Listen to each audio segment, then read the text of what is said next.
بسم الله الرحمن الرحيم.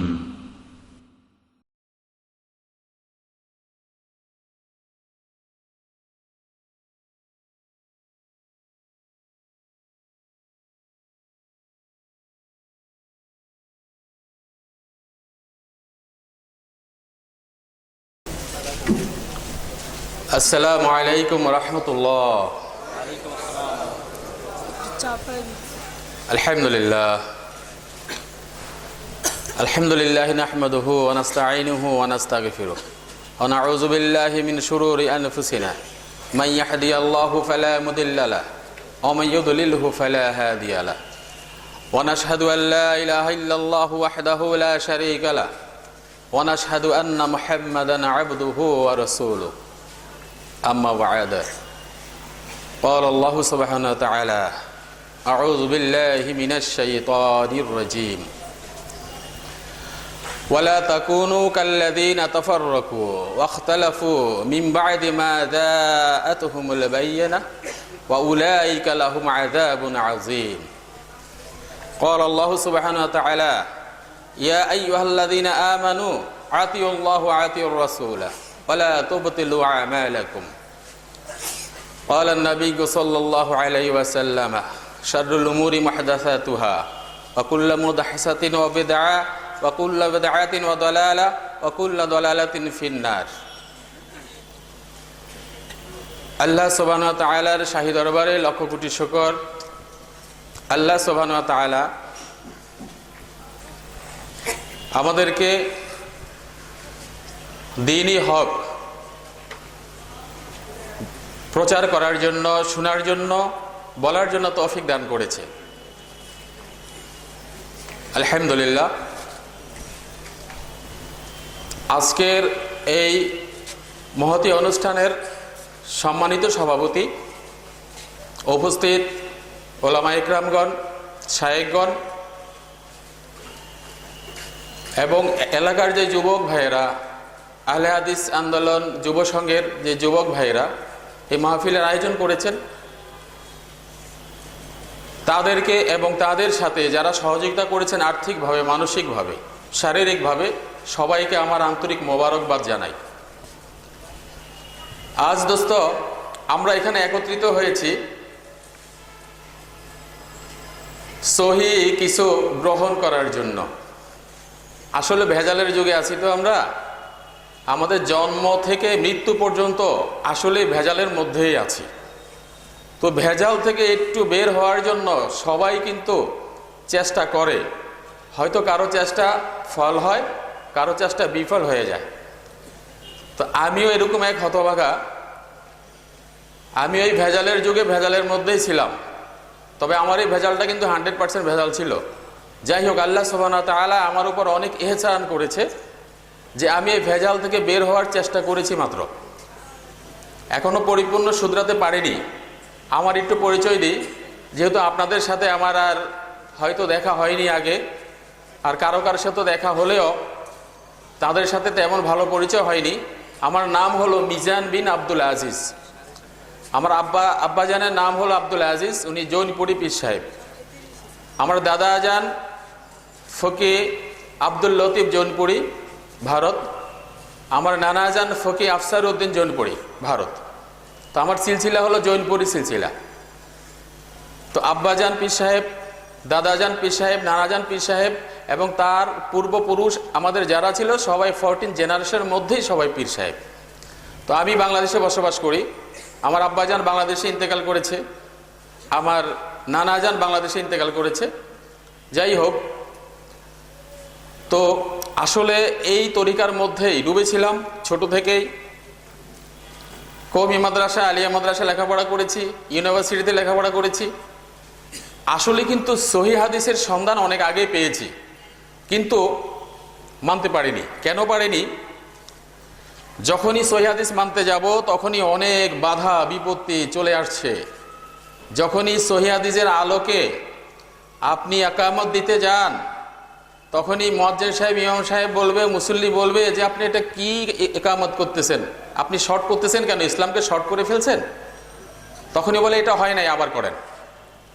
যখন আপনি রাফিল আদান করবেন বলবে যে এটা তো মুনাফিকরা করতো, আপনি কেন করতেছেন? আপনি বের হন মসজিদ থেকে, আপনি কি শিয়া? যখন জোরে আমিন বলা হয় তো আরেকজনের নামাজের ডিস্টার্ব হচ্ছে, তো আপনি জোরে আমিন বলছেন কেন? তো বললো যে ভাই এটা তো সহিহ হাদিস।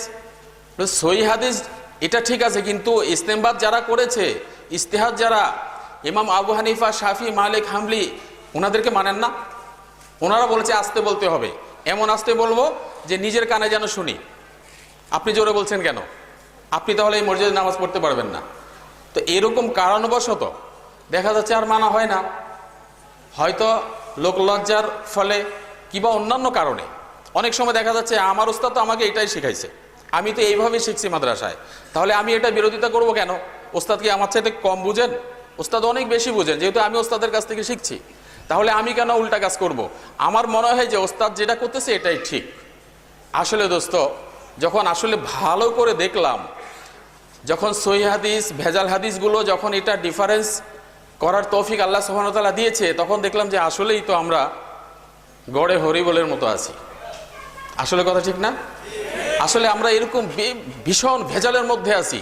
এই ভেজাল থেকে আপনি খাঁটি জিনিসটা উদ্ধার করতে অনেক টাফ ম্যাটার, রিডেন্ডেন্ট ওয়ার্ক, যে আপনি ভেজাল থেকে বের হতে পারবেন না। আপনার পা জড়সড় হয়ে যাবে, আপনি দুর্বল থাকবেন, আপনি কথা বলতে পারবেন না, আপনি হাঁটতে পারবেন না, চলতে পারবেন না। আপনি কোন কালচারে বসবাস করতেছেন? আপনি কোন সমাজে বসবাস করতেছেন? আপনি কি সমাজের বাহিরে? তাহলে আপনি সমাজের বাহিরে জঙ্গলে গিয়ে সেই শামস তিবরিজির মতো, সেই জালালউদ্দিন রুমির মতো বসবাস করেন। আপনি তাহলে এই সমাজে কেন বসবাস করতেছেন? তো দোস্ত, বিভিন্ন কারণে পারা যায়নি। যখনই এটা প্রমিস করেছি যে না আমি সহিহ হাদিস মানবো, আমরণ মানবো, যতদিন আমি হায়াত পাই, আল্লাহ সুবহানাহু ওয়া তাআলা আমাকে হায়াত দান করে, ততদিন আমি সহিহ হাদিস নিয়ে মরবো। তাহলে এই পণের কারণে আজকে ওই তরিকা ছেড়ে এই তরিকায় আসছি। আর এটাই কিন্তু একমাত্র তরিকা আল্লাহ সুবহানাহু ওয়া তাআলা থেকে প্রদত্ত। নবী সাল্লাল্লাহু আলাইহি সাল্লাম যেই কাজে আদিষ্ট হয়েছেন, এটাই সেই একমাত্র তরিকা। যদি আমাকে কেউ প্রশ্ন করে যে ভাই তুমি তো জৌনপুরি পীর সাহেব, তোমার বাবাজান তোমাকে খেলাফত দিয়েছে, তো তুমি এখন কোন তরিকা করতেছো? আমি বলবো যে আমি মুহাম্মদী তরিকা করি।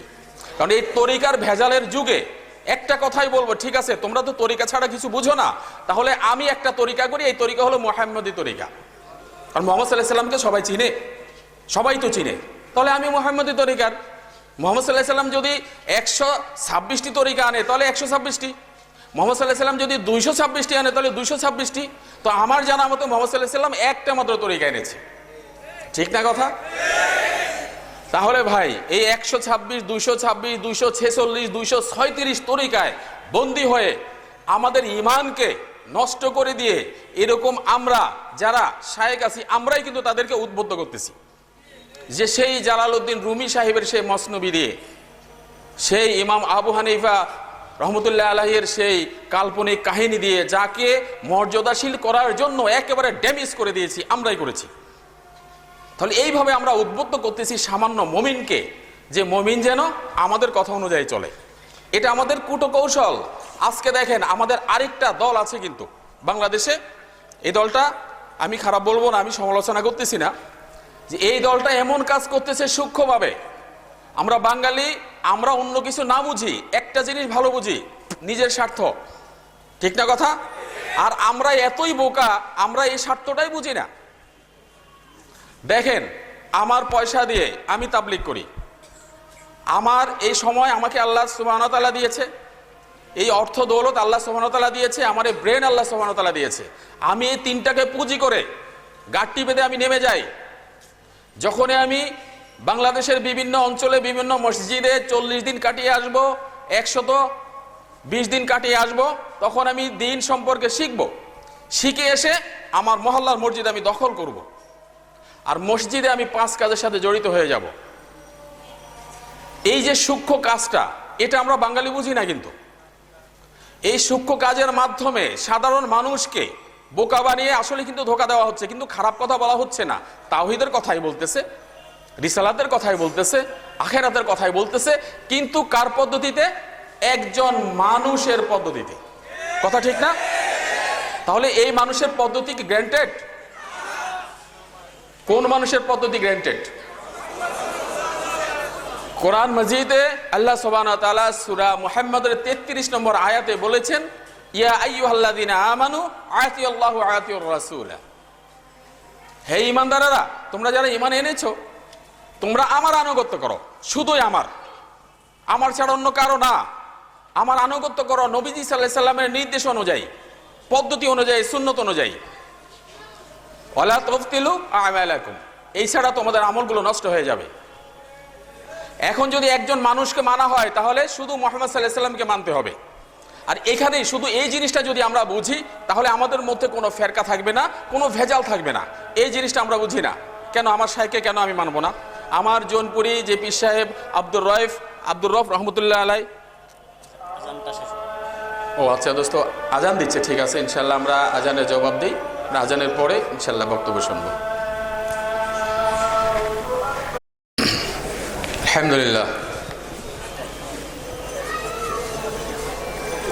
তো দোস্ত, আমি ভূমিকা রাখতেছি না, কারণ ভূমিকা রাখতে রাখতে সময় পার হয়ে যাবে। আমি সরাসরি বলতেছি। আরেকটা হলো যে সুর টুর দিয়ে কোরআন হাদিসের কথা বলতে গেলে অনেক সময় সুর আসে না। দেখা যায় যখনই মনের মধ্যে দুঃখ থাকে, ব্যথা থাকে, ব্যথার সময় কি কেউ কি সুর দিতে পারে? তবে ব্যথার সময় কিন্তু ওই সুর দিয়ে মহিলারা কাঁদে কিন্তু। তবে আমি সুর দিয়েও কথা বলতে পারি না, আর সুর আছে কিন্তু আমি করি কিন্তু। যাই হোক, তো ভাই আসলে সুরের চাইতে আমাদের এই মৌলিক কিন্তু কথাগুলোই সবচেয়ে বড়। কিন্তু এখানে সুরে যখনই সুর দিতে যাব, সুর মিলাতে গেলে অনেক সময় কিছু মিশ্রিত হয়ে যায়। সূরা বাকারার সেই 42 নম্বর আয়াতের মতো, ওয়ালা তালবিসুল হক বিল বাতিলি ওয়া তাকতুমুল হক ওয়া আনতুম তা'লামুন, তোমরা সত্যকে মিথ্যার সহিত মিশ্রিত করিও না। কিন্তু সুরের সময় চলে আসে, যেহেতু সুর তো ছন্দ মিলাতে হবে, আর মিলাতে গেলেই তখন হয়ে যায় সে ওই ওদের মতো আর কি, যাক নাম বলবো না। যাই হোক দোস্ত, তো আমি বলতেছিলাম এটা যে আমরা আল্লাহ সুবহানাহু ওয়া তাআলার হুকুম মানবো, এটা আমরা সবাই বেটারলি নোন, সবাই জানি যে আমরা শুধু একমাত্র আল্লাহ সুবহানাহু ওয়া তাআলার ইবাদত করব। কিন্তু এই ইবাদতের মধ্যে যখন মিশ্রণ হয়ে যায়, এই জিনিসগুলো আসলে আমরা বুঝি না। এই জিনিসগুলোর জন্যই আসলে আমাদের সাথে ফেরকা। আজকে আপনার আমার মসজিদের ইমাম সাহেবের সাথে, আমার সাথে, আপনার সাথে কেন দ্বন্দ্ব হচ্ছে? আজকে মুসল্লি বুজবান যারা আছে তাদের সাথে কেন আমাদের সাথে এরকম সম্পর্ক বিচ্ছেদ হচ্ছে? এবং আমাদের পাশাপাশি ভাই, আমাদেরই ভাই তাবলিগওয়ালা যারা, ইলিয়াসি তাবলিগওয়ালা, তাদের সাথে আমাদের সাথে ফিতনা হচ্ছে, কিন্তু ইদানিং হচ্ছে। আমার সাথে অনেক হয়েছে, বিশ্ব ইজতেমা সহ, কাকরাইল সহ, প্রায় দফায় দফায় ভাস হয়েছে, অনেক হয়েছে আমার সাথে। গত 3 বছর আগে কামরাঙ্গীরচরে আমি বসবাস করি, আমি 3 মাসের মধ্যে বাসা থেকে বের হতে পারিনি। মানে আমাকে ওই এলাকায় অবাঞ্ছিত ঘোষণা করেছে যে আপনি চরমনাইকে এবং দাওয়াতে তাবলিগকে আপনি বেদাত বলেছেন কেন? তা আমি তো মহা ফেসাদে পড়ছি। তো আমি বললাম যে ভাই, হাদিস কোরআনের মধ্যে সিস্টেমে পড়ে গেছে, করার কিছু নাই, আসো দলিল দিই। কারণ দলিল দিছি, এখন কয় না এটা কোনো দলিল না, আপনি বলতে হবে, আপনি সরি বলেন, এবং আপনি লোক সমাজে মসজিদে এসে বলতে হবে যে আপনার ভুল হয়েছে, এটা বেদাত না, এটা 100% কোরআন হাদিস অনুযায়ী। তাই আমি বললাম যে এটা আমি জীবনও বলবো না, আমি মরে গেলেও বলবো না, দরকার হলে তোমাদের যে আলেম আছে ওদেরকে নিয়ে আমার সাথে বসো। পরে ওনাদের সাথে বসা হয়েছে, তারপরে ওনারা এটা মানতেছে না, কয় না এত সুন্দর কথা, তাওহীদের কথা বলতেছে, এটা কি নিজের কথা বলতেছে? এটা তো কোনো বিনিময় নিচ্ছে না, এটা তো কথা বলে বিনিময় নিচ্ছে না। তাহলে আমাদের কথা শুনবে না, কার কথা শুনবে? আল্লাহ সুবহানাহু ওয়া তাআলাই তো বললো যে যারা বিনিময় নেয় না তাদের নসিহত শোনো, এটা তোমাদের কাজে আসবে। তো আমরা তো বিনিময় নিচ্ছি না, আমরা নিজের খেয়ে নিজের এরকম জানমাল দিয়ে তারপরে আমরা এরকম তাবলিগ শিখতেছি, তাবলিগ করতেছি। তাহলে আমরা খারাপ করতেছি কি? তখন বলছি, দোস্ত তোমরা খারাপ করতেছো না, যদি তোমরা আসলেই আহামরি খারাপ করতা তাহলে বাংলাদেশের মসজিদে তোমরা ঢুকতে পারতা না। শুধু বাংলাদেশ কেন, ওয়ার্ল্ডের কোনো মসজিদে তোমরা ঢুকতে পারতা না। তোমরা তো ভালো কথাই বলো, কিন্তু এই ভালো কথার মধ্যে ভালো আছে যদি তোমাদের পদ্ধতি, সুন্নত, যে নিয়মটা যদি রাসূল সাল্লাল্লাহু আলাইহি ওয়াসাল্লামের হয়, তাহলে আমাদের কোনো আপত্তি নাই। তোমাদের মৌলিক যে গ্রন্থ আছে ফাজালে আমল, ফাজালে সাদাকা, এরকম মৌলিক গ্রন্থগুলো এগুলা সংশোধন করো, সহিহ হাদিস দিয়ে লেখো, কোনো সমস্যা নাই। আমরা সহ এটা করব, আমরা সহ তালিমে বসবো, তালিম করব, সমস্যা নাই নাকি? তাহলে এখন আমাদের ওই ভাই, ওরা কিন্তু আমাদেরই ভাই, তবে আমাদের বৈমাত্রীয় ভাই, সৎ ভাই। যদি আপন ভাই হইতো তাহলে আমাদের মতো হতো, আমাদের কাজকে গ্রহণ করত। আমরা আমাদের ওই সহোদর ভাইকে আমরা উপেক্ষা করি না, আমরা টেনে আনতেছি যে ভাই দোস্ত তুমি আমার কাছে আসো, তুমি তো আমারই ভাই, তুমি কেন আমার সাথে ফেরকা করতেছো? আমি তো তোমাকে কোরআন হাদিসের দলিল দিয়ে বুঝাই দিচ্ছি যে এটা বেদাত, এটা তুমি করো না, এটা করলে তুমি অবশ্যই জাহান্নামে যাবে, জাহান্নামে ঢুকবে, তুমি এটা থেকে ফিরে আসো। তা আমি তো তাকে ভালো আহ্বান করতেছি দোস্ত। আর আমার ভাইয়েরা, আমার আরেকটা ভাই আছে, এই ভাইয়েরা হলো চাচাতো ভাই কিবা ফুয়াতো ভাই, এটা হলো চরমনাই ভাই। যাই হোক, এই ভাইয়েরা তো মরা মানুষকে চিন্তা করেই করে, আল্লাহ তাআলা তো আন্দাজে নাই।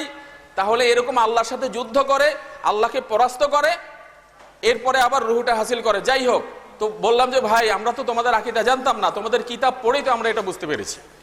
তাহলে ভুল আমাদের কোথায়? আমরা তো তোমাদের কিতাবের ভুল ধরতেছি, আমরা তো তোমাদের ভুল ধরতেছি না। তো বলছে না, এই কথা বলতে পারবেন না, এটা আমাদের দাদা হুজুরের লেখা। দাদা হুজুর কে চিনেন? তখন বলে যে মাওলানা ইসহাক দিস এন্ড দ্যাট। কিন্তু তো বলে যে ভাই ইসহাক সাহেব এটা বলেছে, এটা তো সন্দিহান, এটা কনফিউশন হচ্ছে, এটা আসলে উনি বলেন, উনি অনেক বড় বুজুর্গ ছিল। তা আমি অবশ্য ওনাকে দেখি নাই, ওনার কথা শুনছি, কিন্তু ফজলুল করিম সাহেবকে আমি দেখেছি। কিন্তু ওনার সাথে এসব ব্যাপারে আলাপ হয়েছে। উনি কিন্তু আমাকে একটা কথা বলছে ব্যক্তিগতভাবে, আমি অনেকবার জিজ্ঞেস করেছি যে এই ইসহাক সাহেব আপনার আব্বাজান যে এটা লিখছে, তো হুজুর আসলে এটা কি?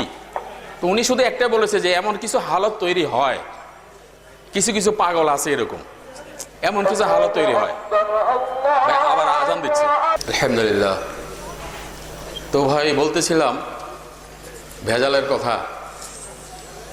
তো এই ভেজালের যুগে এমন ভেজালের মধ্যে আছি, ইন্ডিকেট করতে গেলে তো বাংলাদেশে হাজার হাজার দল আছে, বাংলাদেশে 147টা পার্টি আছে, তার মধ্যে ইসলামিক পার্টি আছে ন্যূনতম হলো 87 থেকে 88টা।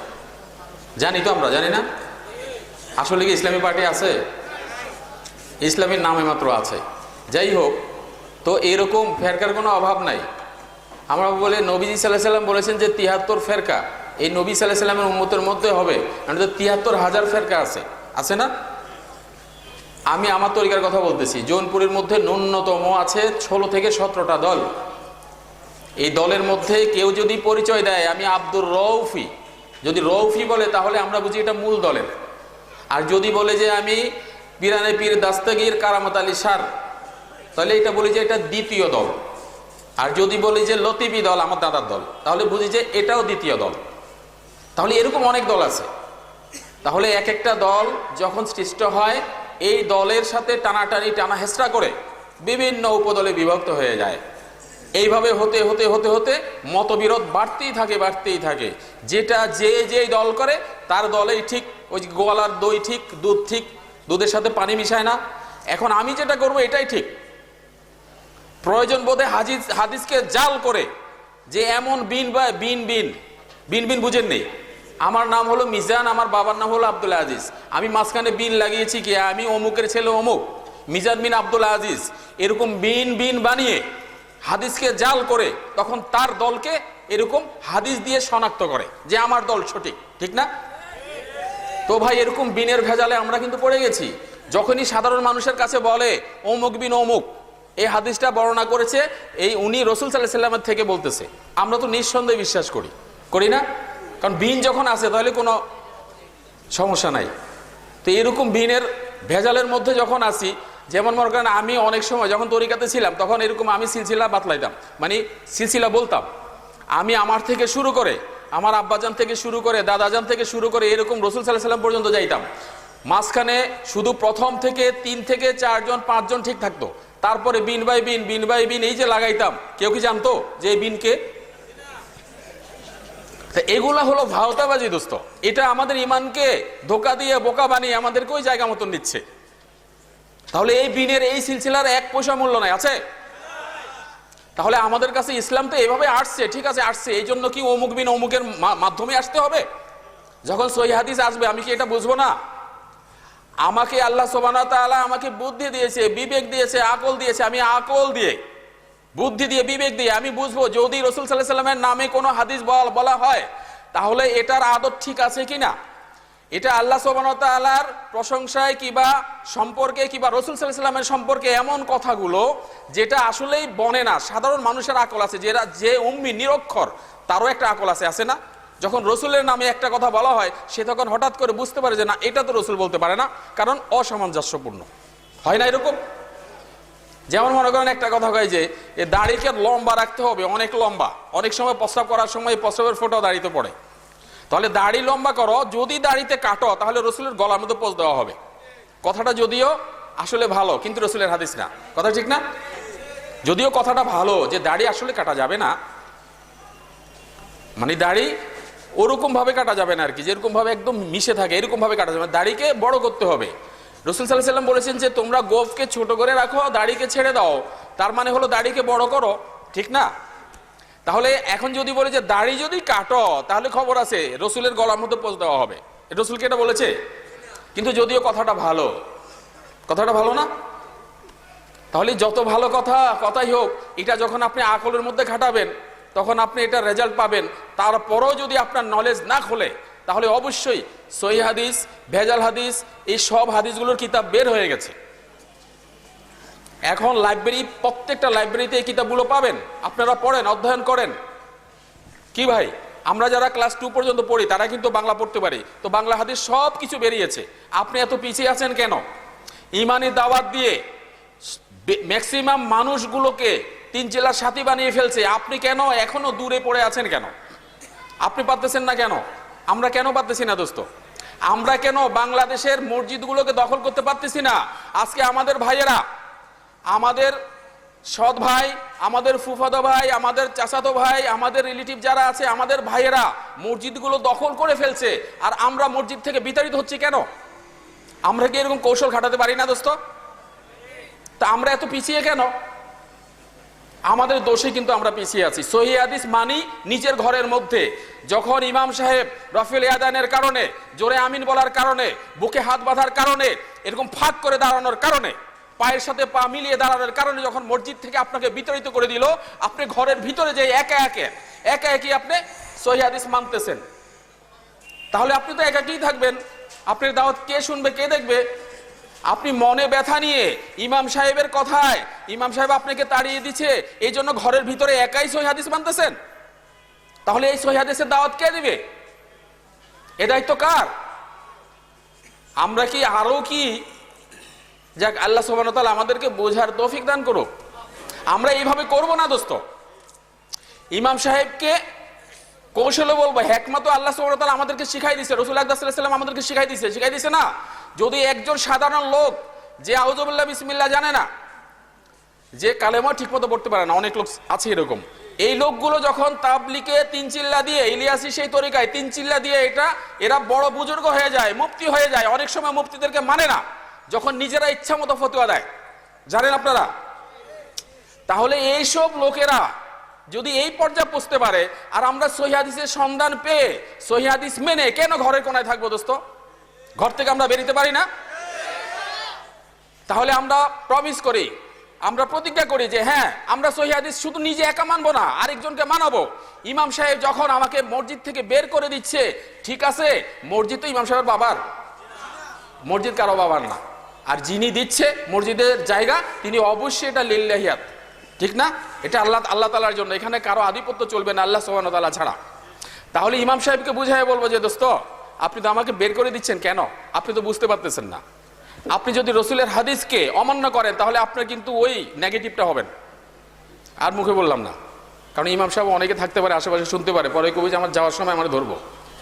যাই হোক, তাহলে এখন ওনাকে এইভাবে হিকমতের সাথে বলতে পারি যে দোস্ত আসলে এটা তো সহিহ হাদিস, এই দেখেন বুখারী, মুসলিম, আবু দাউদ, তিরমিজি, ইবনে মাজাহ, নাসাই, এই দেখেন এত নম্বর পৃষ্ঠা, এত নম্বর হাদিস, আপনি পড়েন দোস্ত, আপনি তো আলেম মানুষ, তাহলে এরকম দেখিয়ে দিই, সমস্যা কি? দেখাতে পারবো না?